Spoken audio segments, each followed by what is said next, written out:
How you guys doing? This is Jason with TunaTech, and I've been on a mobile kick recently. It is by far the busiest May I've ever seen, especially with phones. But this time, I think, and you might be surprised, this may be phone of the year.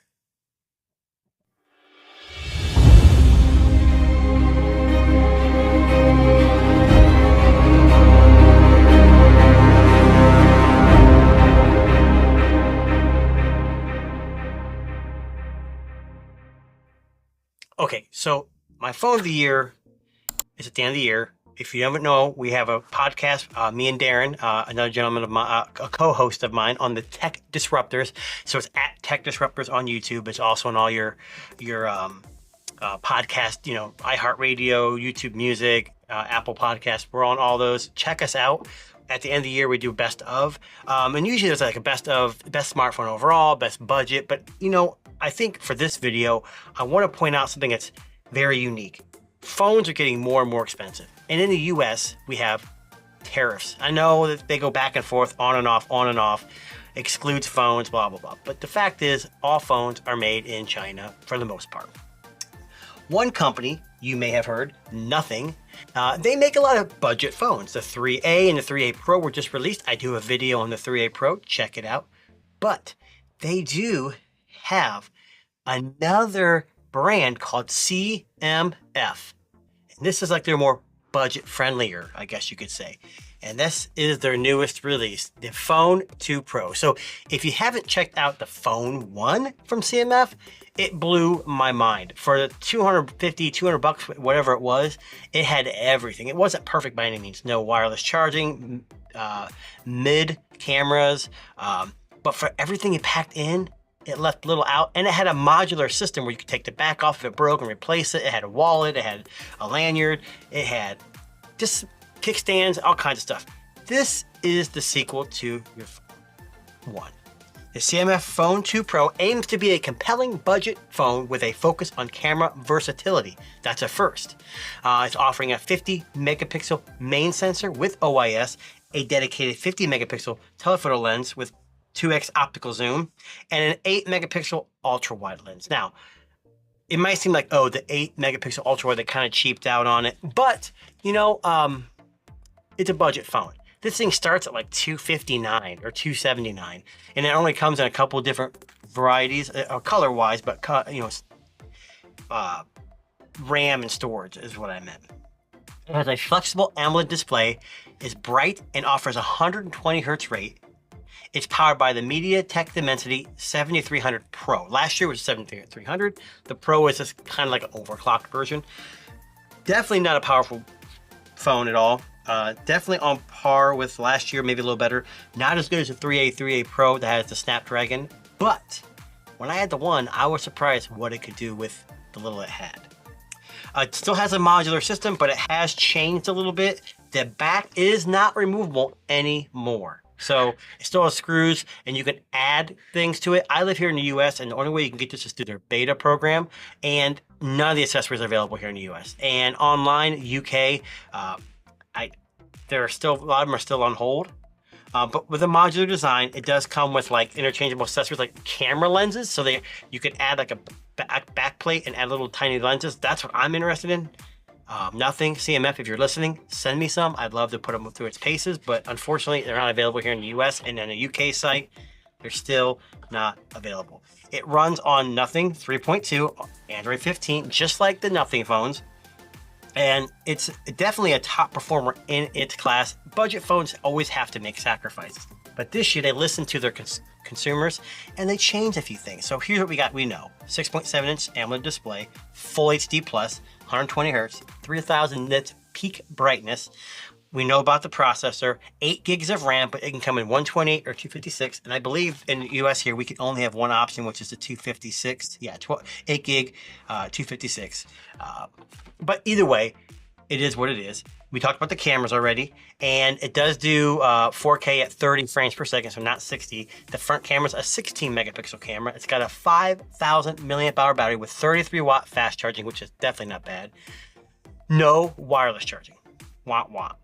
But they have added NFC, which was lacking, so now you can tap to pay. It does have IP54 dust and water resistance, which is good because now it's not modular, they can add that. It only has one speaker, so it's not stereo, but enough talking. Let's just get into it. Whoa, and I just kind of tossed it everywhere, didn't I? So you opened it upside down. So basically, in the box, it says here, well, isn't this exciting? Moments like this are why we're here. That anticipation to get started, to unlock something new. Thank you for being part of our world. Here your voice can be heard and your creativity celebrated. Use hashtag with nothing on Instagram and X for a chance to be featured. So, hey, little note. I think OnePlus does something similar to that, but inside the box here, you get a case, which is rare because last year they didn't even make cases really for it because it was so much more modular. But it's just a plastic generic case, which, hey, probably not going to be a whole lot of big companies making cases for it. So I'll take a free case any day. And then the phone is right here. But before we get into that, let's pull it out and we'll see what else is in the box. So you get this is probably a SIM ejection tool. If it's like nothing, if I can get it out here, it's probably going to be, there we go. Oh, it's just plastic. The nothing ones are clear. But like I said, they don't have a screwdriver this year. So there's no screwdriver in the box. And then you get a charging cable. So still no brick in the box, but they did give you a case this year, which they said customers really wanted because a lot of their phones aren't as widely sold. So they're hard to come by.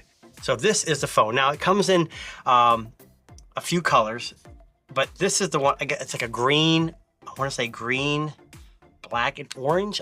Don't quote me on that, I can't remember, but this is by far the color that's synonymous with CMF. So as you can see right out of the box, it's a slab. Nothing exciting there. On the bottom, you got your single speaker, USB-C, and it has a SIM card with a micro SD for expansion. So that is something that we didn't have. I don't think we had that last year. You still got your unscrewable little thing for your lanyard, and you got the screws that come out but do not remove the back. So this is where you slap on that case for the lenses. Again, not available in the US, and I don't think the UK has them yet. Here's your 50 megapixel zoom or optical zoom and main, and then your 8 megapixel ultra wide. You got your power button in it, pretty clicky. On this side, you got the essential button again and the power button. Now, the difference with here is they're both about the same size. On the Nothing 3A Pro, I had tons of trouble always hitting that essential button and always taking a screenshot. It was a pain in the butt.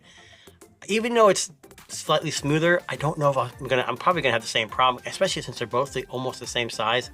And when you squeeze, sometimes you squeeze both at the same time. But in the hand, so this is like a two-tone color. This is more like a shiny, and this is more of like a matte finish. You can feel my hand rubbing over it. It's pretty solid. It's plastic, but it looks metal. At least down here it does. And this is something they were talking about. And it just oozes character. Nothing in CMF, I should say, are by far the only company, Nothing and CMF, that are reaching out for designs, different things. And slab phones can only go so far. For me, I'm not sold on folding devices. I think slab phones right now are probably still the best bet. But something like this, $250 to $275-ish for something like this is definitely worth it. Is it though? We don't know. I haven't really played with it. But from what I've seen and what I've read, and if it's anything like the first CMF phone, there's no way this thing can't dominate the segment that it's in. But like I said, this has been a quick look at the CMF Phone 2 Pro. They added the Pro moniker because of the extra cameras. Nothing in CMF are really going all out on cameras in the budget phones, but like I said, looks just like a Nothing OS. You know, it looks just like what the other things they do. Add your SIM card, all that stuff. I can guarantee it's probably going to work on T-Mobile here or Google Fi, what I have, because the CMF and Nothing phones have always worked on it. I don't know if it'll work on AT&T or Verizon. It's probably a 50-50 shot on either one of those, but buy at your own risk. They do have limited bands here in the US. That's why it's a beta version. But like I said, this was supposed to be a few days ago. Got kind of held up at USPS, but it's here now.